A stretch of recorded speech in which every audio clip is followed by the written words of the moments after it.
नियम 2, मित्रों पर ज्यादा भरोसा ना करें, शत्रुओं से काम लेना सीखें। तो विचार, मित्रों से सावधान रहें। मित्र बहुत ही जल्दी ईर्ष्या करने लगते हैं, इसलिए वे आपको बहुत जल्दी धोखा भी दे देंगे। मित्र भविष्य में कष्ट का कारण बन सकते हैं। इसके बजाय अगर आप किसी पुराने शत्रु को काम पर रखेंगे तो वह मित्र से ज्यादा वफादार होगा, क्योंकि उसे बहुत कुछ साबित करना है। दरअसल आपको शत्रुओं से नहीं बल्कि मित्रों से डरना चाहिए। अगर आपका कोई शत्रु नहीं है तो शत्रु बनाने के तरीके खोजें। शक्ति की कुंजी, यह स्वाभाविक है कि जरूरत पड़ने पर हम अपने मित्रों को काम पर रखना चाहते हैं। यह दुनिया निर्मम है और आपके मित्र उसकी निर्ममता को कम करते हैं। इसके अलावा आप उन्हें अच्छी तरह जानते भी हैं। मित्रों के होते हुए किसी अजनबी पर निर्भर क्यों रहे? दिक्कत यह है कि अक्सर आप अपने मित्रों को उतनी अच्छी तरह से नहीं जानते हैं जितना आपको लगता है। मित्र अक्सर बहस टालने के लिए आपकी हाँ में हाँ मिला देते हैं। आपको कष्ट न पहुँचे इसलिए वे अपने अप्रिय गुण छुपा लेते हैं। आप जब मजाक करते हैं तो वे थोड़ा ज्यादा हंसते हैं, जो कि ईमानदारी और सच्चाई से मित्रता की नींव मजबूत नहीं होती। इसलिए वास्तव में आपको यह पता ही नहीं होता है कि आपके बारे में आपके मित्रों की असली भावनाएं क्या हैं। मित्र आपके मुंह पर तो यही कहेंगे कि उन्हें आपकी कविता बहुत अच्छी लगती है, आपका गाना बजाना बेहद पसंद है, आपके कपड़ों का चयन बहुत सुंदर है। हो सकता है वे सचमुच आपकी तारीफ कर रहे हो, लेकिन प्रायः ऐसा नहीं होता। जब आप अपने किसी मित्र को नौकरी पर रखने का निर्णय लेते हैं तो आपके सामने वे गुण धीरे धीरे सामने आते हैं जिन्हें उसने अब तक छुपा कर रखा था। अच्छी बात यह है कि आपकी उदारता के इस काम से संबंधों का संतुलन बिगड़ जाता है। सभी लोग यही महसूस करना चाहते हैं कि उन्हें यह अवसर अपने दम पर मिला है, इसलिए आपका एहसान उन्हें बोझ की तरह लगने लगता है। वे जानते हैं कि उन्हें योग्यता के कारण नहीं बल्कि मित्रता के कारण नौकरी मिली है। मित्रों को नौकरी देने में एक एहसान छुपा होता है जिससे वे मन ही मन परेशान हो जाते हैं। मित्रों का प्रयोग करने या उन्हें नौकरी पर रखने में समस्या यह है कि इससे आपकी शक्ति निश्चित रूप से सीमित हो जाएगी। बहुत कम मामलों में ही ऐसा होता है कि मित्र किसी काम के लिए सबसे योग्य व्यक्ति हो और आपकी मदद करने में सबसे ज्यादा सक्षम हो। अंतिम विश्लेषण में योग्यता और क्षमता मित्रता पूर्ण भावनाओं से ज्यादा महत्वपूर्ण होती है। कामकाज की सभी स्थितियों में लोगों के बीच थोड़ी दूरी होनी चाहिए।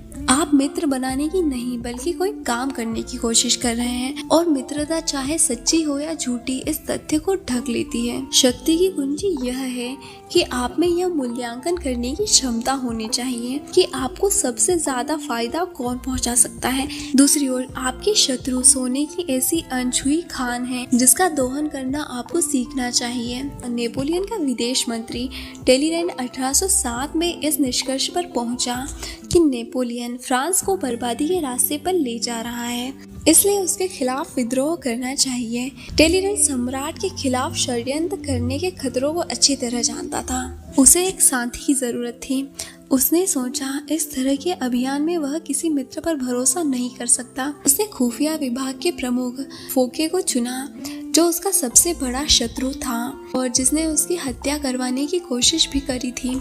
वह जानता था कि उन दोनों की पुरानी नफरत के कारण भावात्मक समझौते का अवसर मिलेगा। वह जानता था कि फोके उससे कोई आशा नहीं रखेगा और यह साबित करने के लिए जी तोड़ मेहनत करेगा कि टेलीरैंड ने उसे चुनकर कोई गलती नहीं की है। जो व्यक्ति कुछ साबित करना चाहता है वो आपके लिए जमीन आसमान एक कर देगा। अंत में टेलीरैंड यह जानता था कि फोके के साथ उसका संबंध आपसी स्वार्थ पर आधारित होगा और मित्रता की व्यक्तिगत भावनाओं द्वारा दूषित नहीं होगा। उसका चुनाव सही साबित हुआ।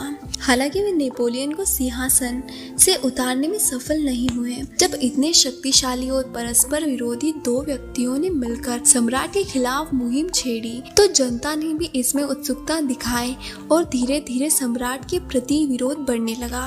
टेलीरैंड और फोके के बीच सुखद कार्यकारी संबंध बने रहे, इसलिए जब भी मौका मिले अपने दुश्मन के प्रति दुश्मनी को दफन कर दें और उसे अपनी सेवा में रखने की कोशिश करें। शत्रुओं की मौजूदगी से विचलित या दुखी ना हो। आप मित्र के बजाय शत्रु के साथ बेहतर स्थिति में होते हैं, क्योंकि मित्रों के मामले में आपको यह मालूम ही नहीं होता है कि आपके छुपे हुए कौन से मित्र दरअसल आपके शत्रु हैं। शक्तिशाली व्यक्ति संघर्ष से लाभ उठाता है और अपने शत्रुओं का इस्तेमाल करता है। ऐसा करके वह उस आत्मविश्वासी योद्धा की छवि बना लेता है जिस पर अनिश्चितता के समय में विश्वास किया जा सकता है।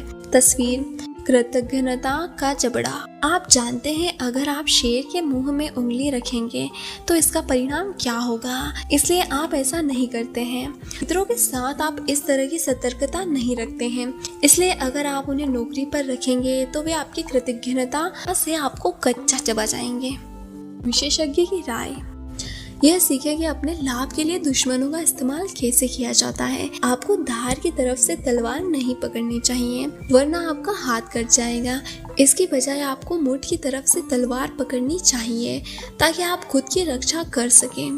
बुद्धिमान व्यक्ति अपने शत्रुओं से भी लाभ लेता है जबकि मूर्ख व्यक्ति अपने मित्रों से भी हानि उठाता है।